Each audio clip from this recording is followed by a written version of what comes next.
Matt Lenihan for Boxing Social in association with William Hill and Empire Fight Store. Delighted as always to be joined by former two-time world champion. Maybe soon to be 3, but we'll get on to that. Josh Warrington. Josh, look, always appreciate you giving us some of your time, even when you ain't got any particular news. But I've got to ask you, because I saw you on Instagram, obviously. You were with Frank Smith. You were hinting a little bit at America. Look how good that would be. We've been talking about that for a long time. Have we got any sort of significant update, or can you at least sort of shed light on if things are progressing? Because obviously you want to get back in the ring. Yeah, it's been a long time, Matt. I think I spoke to you the other month. We were talking about headbutting and it's a good reel, that. It was a good reel. Yeah, obviously it's been a long time. 6 months flown by already. Little bits of frustration from, I keep echoing and repeating myself, but from Promise Lara trilogy, and then supposed to be out down in London on June the 10th, which ended up being Sonny Edwards' show. It's been quite frustrating. Obviously I've just been in the gym, training hard, taking over, bits of sparring, trying to improve myself. And now with Leigh Wood getting the win against Michelle Lara, Wood will be looking for a big fight, big domestic fight. It makes sense there, but also we've got to look at other avenues as well. I'm ranked #1 with the WBC. I'm still ranked very highly with the IBF, and it means that lots of options are on the table. So we had a meeting on Saturday just to see how we can progress them options further. Because I'm 32, and I'm not old, but certainly in this game you want to have a bit of a plan of what you want to do for next year. Never mind for never.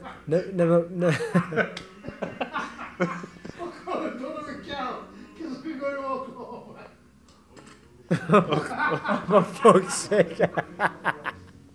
Oh, God. We carried on. Go on, carry on. It's fucking nuts. That's Johnny Kebab in the background pissing himself at some pornography. But but yeah, we're gonna go look at options. I'm very confident about coming back, and a lot of people may think, oh fucking hell, Josh has seen better days. I even think some of the commentators who were coming and saying on the open prices fight, I've heard through the grapevine that they've mentioned my name, and it's not about the next torchbearer from Leeds because I'm at the back end of my career. Like, fucking hell. You feel about 50? Yeah, I've still got a few good years in me yet. I think that's one thing we, want to have a bit of a plan really. So they know how desperate I am to go to fucking America. That's one of the reasons fucking they signed me back up. I'm sure Eddie, Frank, Matchroom, his own team all want to go over to America and fucking take the crazy Josh Warrington fan base over there. Apart from fucking the heavyweights, what kind of fighter has that kind of cult? There's not many these days, apart from like Mick Conlan or, in recent years, Carl Frampton. 100%. I was going to say, in terms of a following, you're in that bracket of, you've got very unique support who will come out from you with a win, lose, draw. When they know you've had an off night, they're still going to show up. Well, look, everyone's talking about a Leigh Wood fight. I think we've sort of been seeing online floating around that the City ground might be out of the question, so they're talking about neutral ground and all this kind of stuff. You obviously mentioned the WBC route. The Leigh Wood fight is the one that everyone's sort of saying is making sense. It's a big sort of domestic clash. I mean, a few years ago, you maybe wouldn't have thought that Stu were riding high, he was building back up, and his role's reversed now, and he's got the belt. He's two-time. He's come and he avenged the defeat to Lara, something I know you as well want to do. And now there's a position where surely this is the fight. Do you have a feeling that this fight will happen before the year end, or is it like you sort of past that point of wondering anymore? No, there's a strong possibility it can happen, but it now comes down to the T's, the C's, the dots, and the P's. The P's, and the thing is, Leigh has done very, very good over the last few fights, over the last few years. He's rebuilt his career, but in hindsight, fucking hell, that's down to me. If I wouldn't have got knocked out by Lara in that first one, then that opportunity against Kanju wouldn't have happened, and this Lara wouldn't be fucking over here, and then the big thing wouldn't be there with the 2 fights that he's had with him. So, a little bit has to be fucking credit there. And I've done this for a long time, Matt. You know, your Leeds riding high on a wave now at this moment in time, but fucking hell, I've been riding high for fucking years. I mean, pre-lockdown, when we were looking at fighting Kanju and Ring Magazine belts, I'm sure we spoke about fucking bringing Lee in as a sparring partner. You know, so and that's not discouraging him either. Just shows how boxing, like... Yeah, he's boxing, but like I say, when we talk about the fight, like, I feel that negotiations at the minute, fucking... I'm being a bit discredited at the minute, and you know, like I say, it takes two to tango, and this is a sport, a very competitive one, but it's also business, and you know, I've always fucking just said yeah, and I really want the fight with Leigh to happen, because I think it would be a great domestic fight. You know, one of them fights what makes me a three-time world champion and certainly get me on top. But just make sure the few T's and C's are right. Yeah, and I suppose at this point in your career, you mentioned you are 32. Although you, like I said, I've seen you here tonight. You're looking still good shape. You know, you still got the famous engine that everyone keeps barking on about. That's not going anywhere anytime soon. So back into your career, you do need to make sure business is right. But the flip side to that is WBC. Rey Vargas, I believe, who still holds that belt.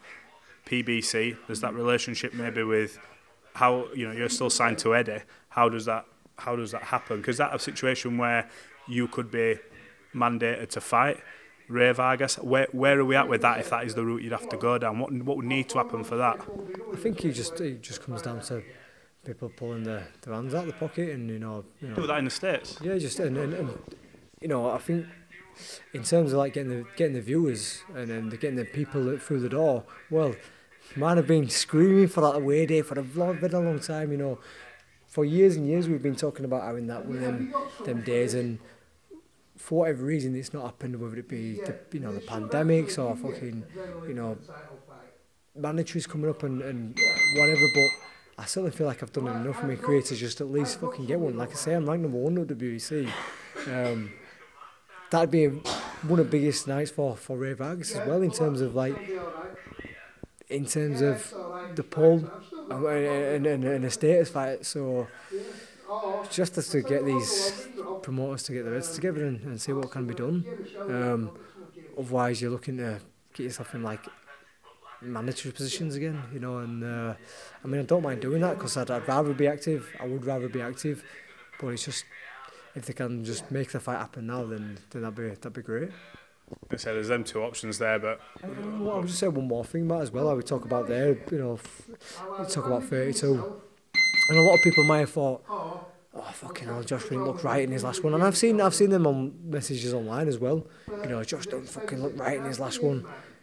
People don't take into consideration that I've come off a fucking broken jaw, straight from broken jaw straight into that fight against Lopez. Obviously, we've seen what he done to Mick Conlon and how dangerous a fight he is, but he never done that to me. And you know, I always look at that fight as a fight of fucking two halves. First 4 or 5 rounds, I was fucking apprehensive, in a bit of a shell, in a bit of rabbit in headlights, and until you know, I woke up and fucking started coming back to life, and had him all over the place. But you know, it's kind of like swept under the carpet, and it's like Josh has seen better days now. But I fucking still feel that I am I'm still up there. I'm still in my prime, and whether it's Leigh Wood next or Rey Vargas, you'll certainly see that. I think boxing's one of them games. It really is the highest highs, the lowest lows, and as soon as you start going over 30, it's like, oh, he's not the same, he's finished. But I think obviously, like it's like you mentioned Mick there and Lopez. Like I suppose many people are saying, oh, he's done now because he's had the knockout defeat to Leigh, so the knockout defeat to Lopez. So people are going, well, you know, he's done kind of thing, but still 31, still willing and able kind of thing. You know, where everyone wants to see these big fights. Is it a case of now where in boxing, like we see these, everyone, fans, myself included, go, we want you to fight Rey Vargas, we want you to fight Lara, but if you lose, you're done. But yeah, it's like, well, hang on, is that not the fights you want to see because they're the most competitive, because it's a good watch, rather than you fight someone and you're 50-1 on to win? Yeah, exactly, and I think the UFC has a good thing, because how many of them guys have been beat? Nate Diaz. Yeah, exactly. But I think when you reach a certain level, and you know, I lost to Lara, and I come back and I fucking beat, you know, Martinez, who just beat Kigalad. You know, it's fine lines, isn't it? One, you could be fucking have a shy night's sleep the night before fight and have a perfect camp all the way through, and that 24 hours or 12 hours beforehand just be disastrous, and that go against you. All of a sudden, for months and months, you tarnish off that one night. That's it, you know. Fucking many fighters have a bad night in places like these in the gym, you know, but it's meant to be that one night. And obviously for fucking 30 odd fights, I've always got that right. And then, like, you know, there's been 2 occasions when I fucking didn't get it right, and but I feel like I am in my fucking prime, and it's easy for me to sit here and talk to the camera and talk to the viewers at home, and them fucking wankers will say, you fucking bell end, you're gonna get knocked out, your space raider, puddle punch, whatever it is, head butter. But the only way that I can really show them is by donning the gloves, getting back in the ring, and showing it. I think everyone wants to sort of see you back now as well, and like I said, with them fights pending, that one with Leigh be a cracking one to sort of end the year or whatever for both of you really as well. Look, I'm not going to keep you too much longer. Just a quick word on Maxi Hughes going to America, Oklahoma. George Kambosos, the man who beat the man in Teofimo, who beat Lomachenko, and Maxi Hughes, the Cinderella story, who's now, you know, he's proved that he's just that good, in his words. But he's going in there again, getting written off. Talk to me, you've seen him in the gym for this camp. Why does he go to Oklahoma, keep that title and beat George Kambosos? Just because this is what we've all known for years, that Max is a world-class fighter. And you know, I've said it for years and years and years, long before I become world champion, that he'd go to the top. And you know, it was hard because not really showing it on fight night, you know. But it's always been there. The skill is the fucking just. I hope this don't pick up half these conversations, I swear. Fuck's sake. Go on. Go on. Don't. Honestly. But yeah, like I think it's one of the things where the pressure's on George. The pressure's on George, it's not on Maxi. Because Maxi's not meant to do anything, is he? He's not meant to, and Maxi wasn't meant to fucking beat like Straffon, he wasn't meant to win the British title, he wasn't meant to beat John O'Connell, but he keeps on fucking doing it. So pressure's not on him, but the skill set is there. George, yeah, he's a good fighter, he's a very good fighter, and he's a tough bastard, and he'll keep on going as well. But Maxi, the skill that he brings is just going to fucking frustrate him. I can just see it now, and he's already investing far too much in his interviews and stuff, and I can see he's going to try stall Max, but Max is not going to be there, and he's looking on fire in a minute, so he's an inspiration to all of us, and yeah, fucking can't wait for another upset. Well, let's say, look, Josh Warrington, thanks for giving us some of your time again. I know I won't keep you too long. Thanks for talking to Boxing Social. We'll catch up again when you've got some more news on what you're actually doing next, so I appreciate it. Cheers, Matt. Thank you.